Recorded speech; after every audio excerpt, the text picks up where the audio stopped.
Welcome to the Three Martini Lunch. Grab a stool next to Greg Columbus of Radio America and Jim Garrity of National Review. Three Martinis coming up. So glad you're with us for the Friday edition of the Three Martini Lunch, and boy, do we have a lot to talk about today. And so, Jim, we are kind of puzzled as to why the first debate was in June, and maybe some folks in the Democratic Party were aware of things they wouldn't admit publicly before last night. So let's do a little bit of background before we get to the big headline, which I think everybody knows what it is. But periodically, Karine Jean-Pierre over at the White House gets asked, really, how sharp is Joe Biden? And invariably, she gives us a response like this. He is sharp. He is on top of things. When we have meetings with him, with his staff, he's constantly pushing us, trying to get more information. And so that has been my experience with this president. Anything else outside of that, I just shared with you what Dr. O'Connor said to me, and so I'll just leave it there. Earlier this very month, Joe Scarborough at MSNBC tweeted this out. We did a martini on it. I've spent a good bit of time talking to Kevin McCarthy through the years and hours with Biden in 2024. There's no comparison. Biden is far sharper, more intellectually curious, and far more insightful on global affairs than any House GO speaker I've met over 30 years. Well, what a difference 3 weeks makes, because here's Joe Scarborough this morning. This is a battle for the future of American democracy. And now is a good time. In June, thank God, in June, and not October, in June, this is the last chance for Democrats to decide whether this man we've known and loved for a very long time is up to the task of running for president of the United States. Gosh, so what changed? Maybe the fact that they can't hide it anymore after the debate last night. Here's a perfect example of Biden, especially in the early part of this debate, just looking completely lost. In a 10-year period, we'd be able to wipe out his debt. We'd be able to help make sure that all those things we need to do, child care, elder care, making sure that we continue to strengthen our healthcare system, making sure that we're able to make every single solitary person eligible for what I've been able to do with the with the COVID, with dealing with everything we have to do with, look, if we finally beat Medicare. Thank you, President Biden. President Trump. And Trump says, yeah, you beat it to death because of all the spending. But even when Biden wasn't completely lost, he was making no sense. Here's what he had to say about abortion, for example. But here's the deal. There's a lot of young women are being raped by their in-laws, by their spouses, brothers and sisters. Look, just because Hunter and your other son's widow engaged in that sort of activity doesn't mean it's commonplace. Incest does exist, but I assume that's what he was going for. But Jim, it was so bad that every cable panel, CNN, MSNBC even, basically saying, this was horrible, Democrats are freaking out, and we're starting to wonder if we have to make a switch. Greg, I have contemplated how I want to spike the football. And you deserve this, and a whole bunch of people on the right deserve this, because going back to the complaints about the basement campaign that Joe Biden was running in 2020 because of the pandemic, and they said, this is just trying to protect Joe Biden from catching COVID. But people could notice that Biden was not doing as many public events, that they were shorter, that he was reading from a teleprompter or other prepared remarks. And since the moment Biden became president, it was very clear he was maintaining a different schedule from what we were used to seeing from presidents. A lot fewer events early in the morning. Basically between 10 and 4 is when Biden was doing his public events, very rarely on weekends, spending almost every weekend in Delaware. And then very few sit-down interviews, very few, press conferences. And when Biden travels overseas, he usually has no public events for a day or two. Now, this is not all that surprising when you realize he's an octogenarian, that, he was running in his late 70s 4 years ago, and now he will turn 82 shortly after Election Day. Most people who are in their 80s are retired. Most people who are in their 80s are living a life of relative leisure, or they're not working. They are not attempting to argue that they are ready to handle one of the hardest jobs in the world for another 4 years. Back in 2019, Biden was talking about himself as a bridge candidate. Biden running for another term was not part of the plan. And the expectation was that at some point his vice president, Kamala Harris, would be ready to be president and would take the torch would be passed to some younger Democrat. It did not happen. Some of this is on Kamala Harris. But you've been making this argument. I've been making this argument. My colleagues and almost anybody with eyes could see that Joe Biden was kind of starting to deteriorate. And he'd have some better days than others. He had a pretty good State of the Union. But like the spin we kept getting is that, oh, when you can't see him, he's amazing. No, that was never plausible. That was because if Biden was sharp and energetic, we would see that. He would come out in front of the cameras and sound and look sharp and energetic and ready to tackle the world and ready to go on for another 4 years. Like, what perspective on how bad last night was for Joe Biden, a lot of the coverage is told is that also Donald Trump was on stage, right? How bad do you have to be to overshadow Donald Trump? And by some measures, Trump had a good night. Particularly in the early part of the debate, he was more disciplined. I think as the night wore on, a bit more of his usual tics and hyperbolic, braggadocio came to the surface. I think it was my colleague Noah Rothman who observed on almost every topic that came up, Trump had some good attack line. The first sentence was excellent. The second sentence was pretty good. And then by sentence 3 or 4, he started to wing it. And it started going a little bit off track. But Trump looked like Cicero compared to Joe Biden. Trump was masterful just because he looked steady, ready, and in command, and full of energy and eager, ready to go. And there were a lot of things that were bad for Biden last night. This is an audio pod. Well, we do little tiny snippets on there.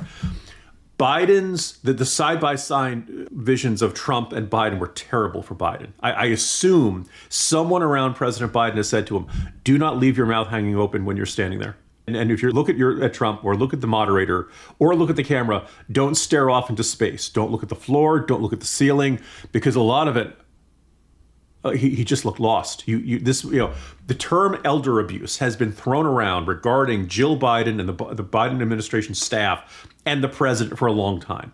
And it seemed hyperbolic, or people said, oh, come on, all these people love Biden. None of them. No, last night demonstrated they have been expecting Biden to do something that he is physically and mentally not capable of doing. And all of us have been pointing, hey, this looks really bad. And for the last 3.5 years, they have called us liars. They have lied and they have accused us of, it's deep fakes. Lisa Rochester, the Democratic Congresswoman from Delaware, said, he's got more energy now than in his 40s. Horse pucky. We know this. We can see this. Stop lying to us. And so tonight, later today, at some point, the Democratic Party is gonna, after being stunned last night, they bet everything on, they pushed all their chips in the middle of the table and believed that Joe Biden could look and sound okay for 90 minutes. And he couldn't. And now we know this is why he doesn't do a lot of live events. This is why he doesn't do a lot of question and answers at press conferences. Because the man can't talk very easily anymore. And it's really sad. And he has some moments that are better than others. He got to sneer at Trump a couple times. I'm sure a lot of Democrats like that. But he just looks like a guy who can't talk, who looks confused, who looks like he's overwhelmed. He can't get the ideas in his head out. And it's really terrible. We'll talk more in the Bad Martini about the consequences of this. But everyone who has been saying Biden is too old to do this job for the last 3.5 years is utterly vindicated. And everyone in this administration should be ashamed of themselves. Everyone in the media, Scarborough is a pretty perfect example of this, who insisted, no, Biden's great. He's great when you can't see him. Really should be hanging their head in shame, because we saw the real Joe Biden last night.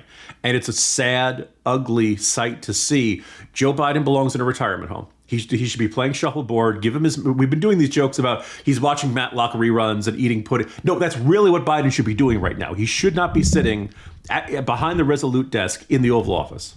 No, I think that's exactly right. And one in particular that I think you enjoyed spiking last night was Chris Cillizza, formerly of the Post. Yes! CNN, yes, who Chris! back in 2021 said you and some others were irresponsible for suggesting that Biden was not mentally up to the job. And then yesterday, he's tweeting this out. Look, this debate was a total and complete disaster for Biden. He looked old. His answers trailed off repeatedly. It was hard to understand. He would stop in mid-sentence and move on to something else. I never thought he would be this bad. Stunning. Truly. Do you not watch him? Do you know what I say to that, Greg? What? Welcome to the party, pal! All right, so let me get your follow-ups on this. It seemed, and obviously it was a train wreck of a performance, but every Democrat on every panel had the exact same reaction. You'd think at least a few of them would be like, it might have been just a bad night. Let's see how it goes. A couple of them did say, let's see how the polling shakes out in a week or two. But it seemed like universally they were, in case of emergency, break glass, and all of them were like, all right, we got to have some conversations. So was this always a hair trigger away from being the Democratic conversation, or were they actually truly horrified and surprised last night? Well, one of the really weird wrinkles in all of this is it was the Biden campaign that wanted to do a debate in June, right? Everybody's saying, wow, this is way earlier than ever before. Trump hasn't even picked his running mate yet. It's very weird to hold a presidential debate before the nominating conventions. You could argue, well, some people were saying that this was always the plan. This was an audition. They wanted to see how Biden would look on a debate stage before the convention so they could switch him out. By the way, everybody if Biden does not want to step down, if Biden does not want to say, I'm not running for another term, or if Jill Biden does not say, we intend to move out of 1600 Pennsylvania Avenue, there's really not a lot of option for those Biden delegates. They are bound to him. Now, if somebody he says he doesn't, they're not necessarily bound to Kamala Harris or anybody else. They're free to nominate whoever they want. So that scenario is really interesting. And I guess the question is, in today or in the coming days, does Barack Obama and Nancy Pelosi and Chuck Schumer and all the leaders of the Democratic Party go to the White House and say, Joe, you can't do it anymore. You're going to lose. This is going to be a disaster. We have to replace you. If that happens, maybe Biden will be convinced. But there's no other mechanism other than the 25th Amendment, which I think, foreshadowing our next martini, I don't think that's a crazy conversation anymore. But as for this, the other possibility, why did they want to do this so early? If people could see Biden like this behind the scenes and could tell that he seemed elderly and out of it and kind of doddering, well, the thing that would make the most sense is that Biden wanted to do it. Biden is not aware of how he comes across. Biden thinks that he's fine, which is another indicator that he's not perceiving things clearly. Also, you could say for that matter, immediately the spin was from Jill Biden afterwards that Biden did great. And there was this really weird, awkward rally afterwards where he said, first of all, I wish I could stay in North Carolina. The debate is in Atlanta, Georgia. And then she said, Joe, you answered all the questions. Speaking like you would to a kindergartner. It was really weird and disturbing. And again, this man should be enjoying his golden years. He's not capable of doing this job anymore. And there's something surreal about all this. We have all been insisting 2 + 2 = 4 for the last 3 to 4 years. And everyone around the White House spin has been, no, 2 + 2 = 5. And here we are. Yeah. Well, we'll see what the polls show. I think that'll play a big factor into this. But watch out, Joe. The bus is coming, potentially. All right. Well, if you thought it was a good night for Donald Trump, and we'll talk a little bit more about him as the conversation goes on today, I've got the best news of all, and that is Moink. Have you ever gotten a Moink box on your front porch full of the awesome meat that you specifically ordered? I'm telling you, it's going to put a smile on your face because the meat that you get, what I consider the best bacon of all time, the fantastic steaks, which are really good-sized portions. You got lamb, you got chicken, you got pork, you got salmon, all sorts of things that you get to decide what's in it, and it comes to your door super fresh and ready to go. Greg, you know what's not old? The meat you get from Moink. Moink delivers grass-fed and grass-finished beef and lamb, pastured pork and chicken, and sustainable wild-caught Alaskan salmon. I got to see some of that salmon straight to your door. The Moink difference is a difference you can taste, and you can feel good knowing you're helping family farms stay financially independent as well. You choose the meat that's delivered in every box, whether it's ribeyes or chicken breasts or pork chops or salmon fillets and so much more. And remember, you can cancel anytime. Look, Moink is helping to save rural America. I love the meat. I know you will too. So join the Moink movement today. Keep American farming going by signing up at moinkbox.com/martini right now. And listeners to the 3 Martini Lunch get free bacon for a year. That's 1 year of the best bacon you'll ever taste, but for a limited time only. Spelled MOINK box.com/martini. That's moinkbox.com/martini.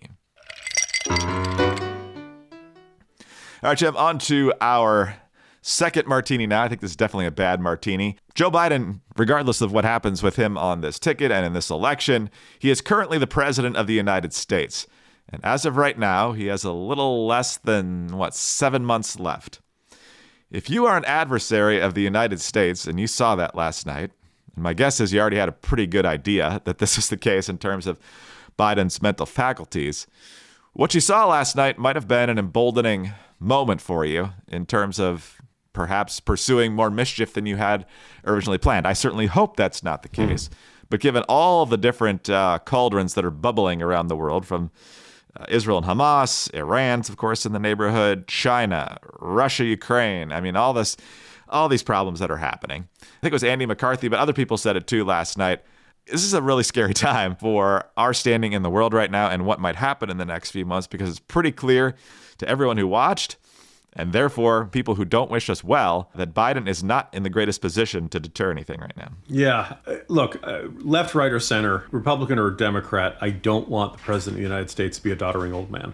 I want the president of the United States to be able to remember what he's told in his briefings. And a very early indicator of the trouble we were in during the Afghanistan withdrawal, by the way, was a recurring theme, and Trump really hammered Biden on this last night. Biden was asked by Stephanopoulos, did anyone encourage you to keep a small presence of troops there to ensure the withdrawal protection of Afghan assistants, interpreters, and folks like that?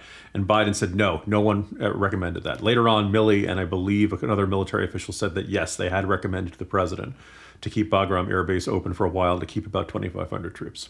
So when Biden said that, I asked, is he lying? And is he insisting, I was poorly served by my staff, no one told me I should do this?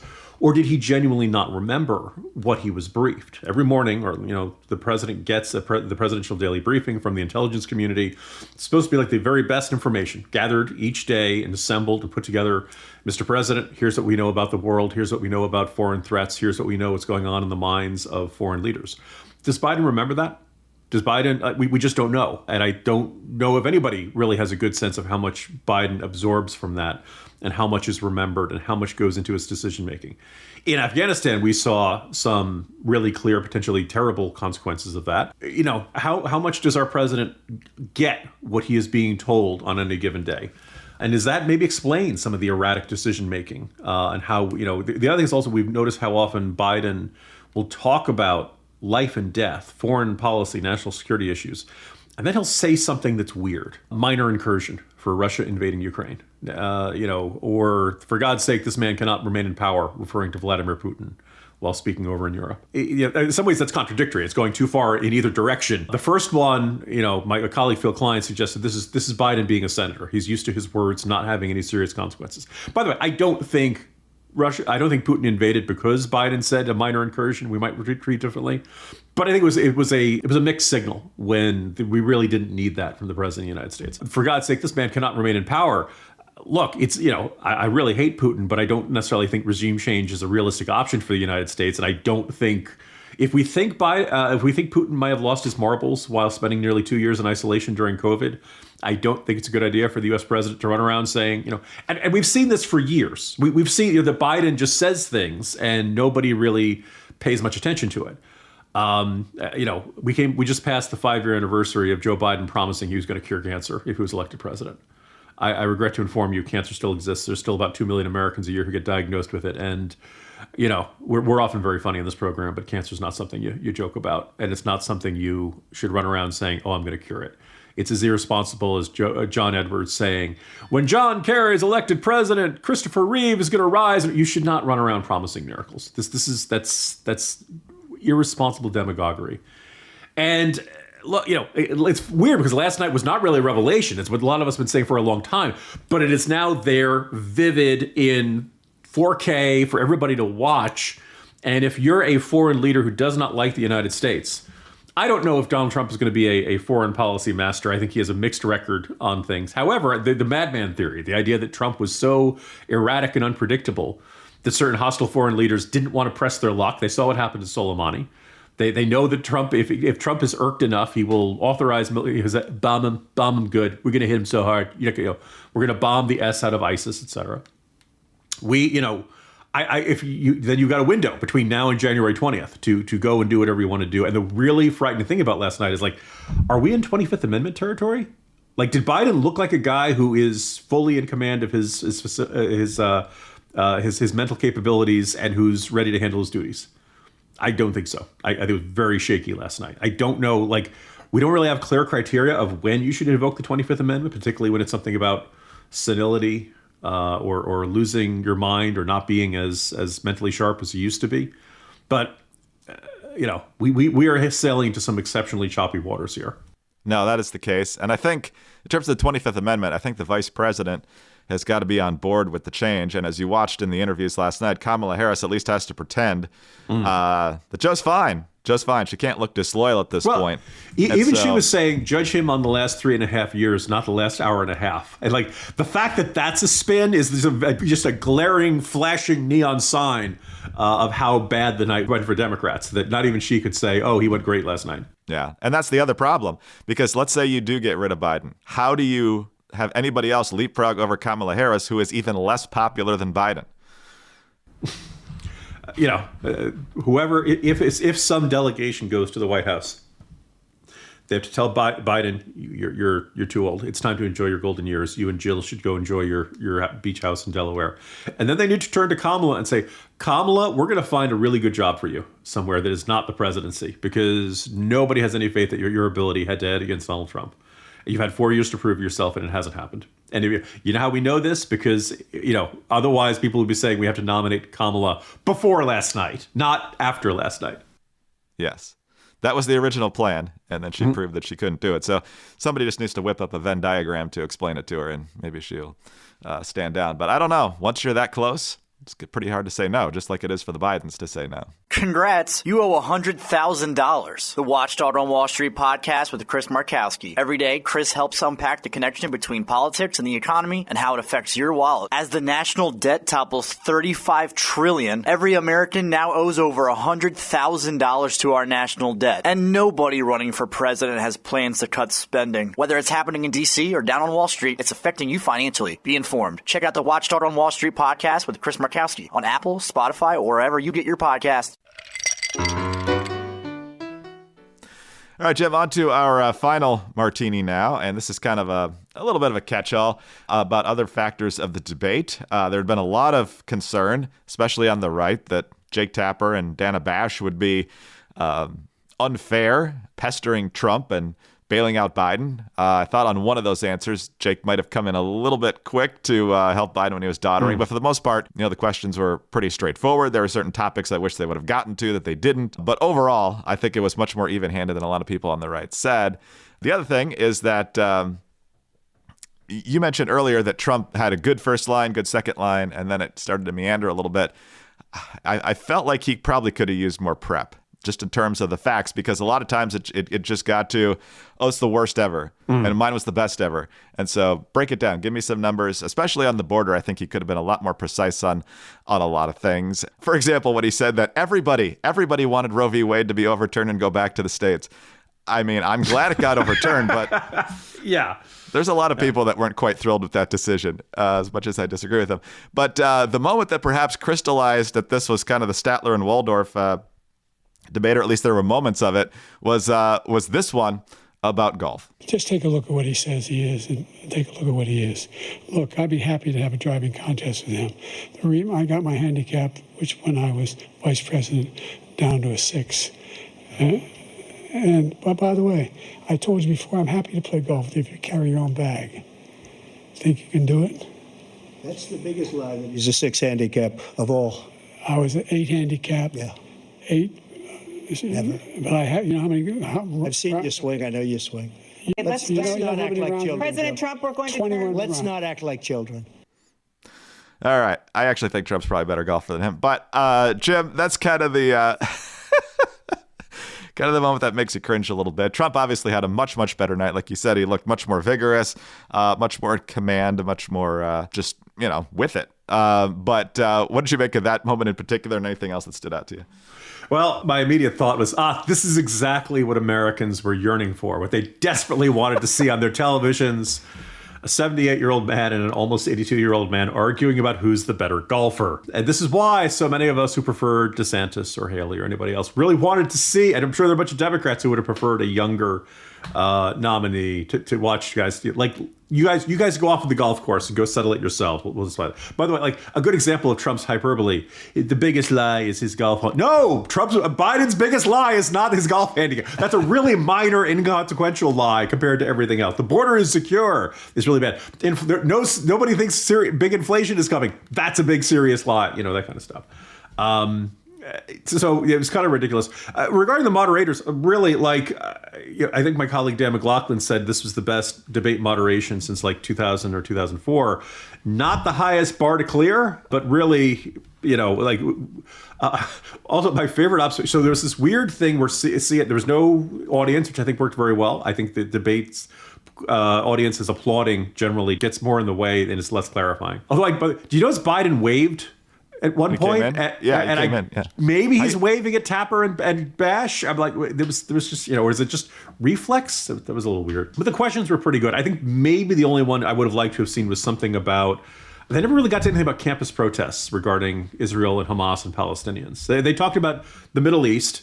I would have liked, but that's the only one I can think of. And it's 90 minutes. They only get so many questions. They didn't have any say something nice about your opponent, or if you were a twee, what kind of twee would you be? They were all, the questions were pretty darn good. Really not much to complain about in that front. The fact that the other great irony is that after 75 minutes of Biden looking out of it and elderly and 1 foot in the grave, then the question turns to age. Then the question is, so are you ready to handle this for another one? And that came in the context of Trump saying, I feel as young as I ever did. Now, Trump is 78. He's not the pinnacle of human health.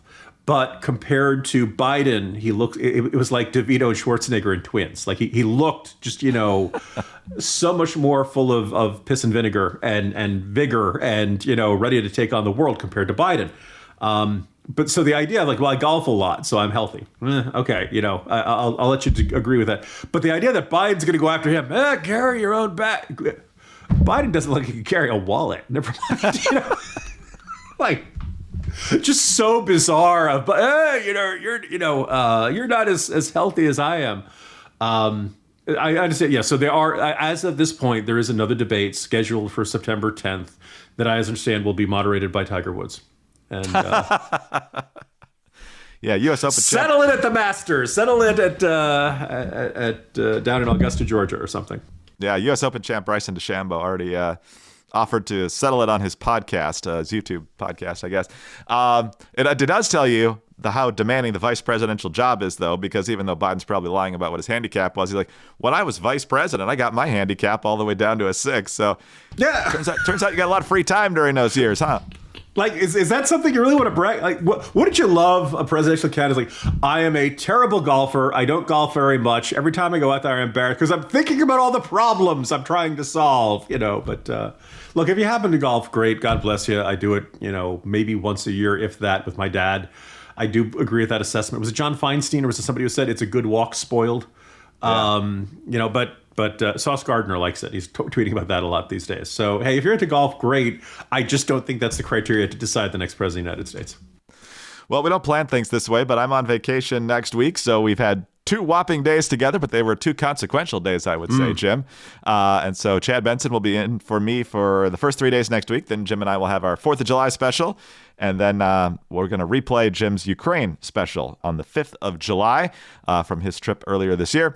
And then Chad will be in for me again on the 8th, and then I'll be back on the 9th. So, Jim, I'm sure there's going to be more than plenty to talk about between Biden and any lingering Supreme Court decisions. So enjoy. I'll see you when I get back. Greg, enjoy your vacation. If I haven't said this, you look really young and energetic and in terrific shape. And, maybe it's just because we watched Biden for 90 minutes, but go enjoy yourself with your family. Thank you, sir. Jim Garrity, National Review. I'm Greg Corombos of Radio America. Thanks for being with us today. Do subscribe to the podcast if you don't already. Tell your friends about us as well. Thanks also for your 5-star ratings and your kind reviews. Please keep those coming. Get us on your home devices. All you have to say is play 3 Martini Lunch Podcast. Follow us both on X. He's at Jim Garrity. I'm at Dateline_DC. Have a great weekend and tune in again on Monday for the next 3 Martini Lunch.